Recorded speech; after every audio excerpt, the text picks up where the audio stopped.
निवन प्रणाम साहब, मैं मोनू बिश्नोई स्वागत करती हूँ आपका आपके अपने YouTube channel one step towards गुरु नॉलेज यानी एक कदम गुरु ज्ञान की ओर। आज हम जानेंगे गुरु महाराज जाम्बू जी के मुख से उच्चारित वाणी शब्दवाणी शब्द संख्या 17। ओ मोरे सहजे सुंदर लेतर बाणी ऐसे भयो मन ज्ञानी तैया तासु तैया मासु रक्तु रुहियु खीरू नीरू ज्यू कर देखूं ज्ञान अंधेशु भूला प्राणी खेसो कर्णो ऐ अमाणो तत्समाणो अय्यालो में पुरुष न लेना नारी सोदत सागर सो सुभागत भवन भवन में बेखी यारी बिखी लो बिखियारी लो जे आदि परम तत लाधो ताके बाद विराम विरासो सासो ताने कौन कहसी सैला साधु। ओम स्वाहा। बात करें गुरु महाराज जाम्बू जी ने ये शब्द किसके प्रति कहे। जो 16वां शब्द है उसे सुनने के बाद जाट के मन में शांति हुई और उसके बाद एक बानिया गांव में रहने वाला बहुत ही विवादी था। उसने आकर कहा कि जमदेव की यहाँ चर्चा तो बहुत चल रही है, क्या वाक्य में ये कोई अंतर्यामी है? अगर है तो मैंने सुना है ये स्त्री भी रखते हैं। मैंने सुना है कि जाम्बू जी तो हमारी तरह गृहस्थी हैं और ये स्त्री रखते हैं। तब विष्णु कहने लगे ये कोई स्त्री नहीं रखते, ये तो निराहारी निराकार माया रहित ईश्वरीय स्वरूप है। इन्होंने तो मोह माया से पीछा छुड़वा रखा है। और इस तरह विवाद करते करते वो समराथल पहुंच गए। तब गुरु महाराज जाम्बू जी ने ये बात उसे कहा, भाई मैं कैसी स्त्री रखता हूँ, मैं ऐसी वैसी स्त्री नहीं रखता। कैसी है वो? मोरे सहजे सुंदर लेतर वाणी ऐसे भयो मन ज्ञानी। भवार्थ है मेरी यह स्वभाव से उच्चारित होने वाली सुंदर प्रिय वाणी ही मेरी स्त्री है। यानी कि मैं जो वाणी बोल रहा हूँ मेरे स्वभाव से उच्चारित है, यही मेरी स्त्री है। इस प्रिय वाणी से मेरा मन ज्ञानी हो चुका है। मेरी इतनी अच्छी वाणी है कि मेरा मन ज्ञानी हो चुका है, मैं ज्ञान का दाता हो चुका हूँ, जिससे अब सर्वत्र आनंद ही आनंद, जिसके कारण मुझे अब चारों तरफ आनंद ही आनंद नजर आता है। अब मुझे किसी सांसारिक स्त्री की आवश्यकता नहीं है, अब मुझे कोई सांसारिक स्त्री की आवश्यकता नहीं है। तैया सासु तैया मासु रुक्तु रुहियु खीर नीरू ज्यों कर देखूं जान अंधेशु भूला प्राणी कह सो कर्णु। भवार्थ है जो श्वास एक नारी में चलता है वही पुरुष में भी है, जो मांस एक स्त्री में है वही पुरुष में भी है।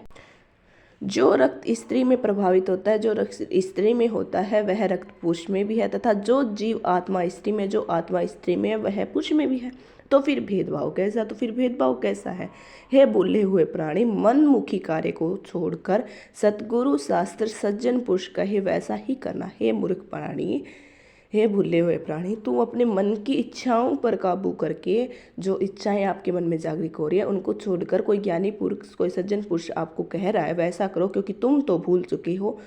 स्वयं तो तुझे कर्तव्य अकर्तव्य का विवेक नहीं है, तुम तो भूल चुके हो। तुम्हें तो तुम्हारा कर्तव्य क्या है, तुम्हारा अकर्तव्य क्या है, तुम्हारे लिए पाप क्या है, पुण्य क्या है, ये सब तुम भूल चुके हो। ऐ अमाणो तत्समाणो अय्यालो में पुरुष न लेना नारी। भवार्थ है इस संपूर्ण ब्रह्मांड के अंदर वह सूक्ष्म रूप पर ब्रह्मा समाया हुआ है। संपूर्ण ब्रह्मांड में ब्रह्मा जी का वास है। इसलिए है सात्विक लोगों, न तो हम पुरुष रूप है और न ही स्त्री, ना ही मैं पुरुष रूप हूँ ना स्त्री। सोदत सागर सो सुभ्यागत भवन भवन में बिखी यारी बेली लो बिखियारी लो जे आदि परम तत्व ला दो। भवार्थ संन्यास लेने के पश्चात भी सभी को स्त्री पुरुष का भेदभाव नहीं मिटता। यानी कि संन्यास ले लिया तो स्त्री पुरुष का भेदभाव नहीं मिटता, किंतु वीर पुरुष तो वही होता है जो उस परम तत्व की खोज करता है। वीर पुरुष क्या है? उस परम तत्व की, किसकी? परमात्मा की खोज करता है। वह खोज भी बड़े धैर्य के साथ, लगन के साथ बहुत समय तक करता है। उस खोज को वो बहुत ही ध्यानपूर्वक धैर्य लगाकर, बहुत समय में और बहुत ध्यान लगाकर, लगन मेहनत के साथ, वही सुभ्यागत है। ऐसे सुभागत साधु की सेवा करने से गृहस्थ को, अगर कोई सच्चा साधु है, ऐसे साधु की सेवा करने से जो गृहस्थ है वो 68 तीर्थ, उनको 68 तीर्थों का फल मिलता है। 68 तीर्थों पे स्नान करने की आवश्यकता नहीं, उन्हें वैसा फल मिल जाता है।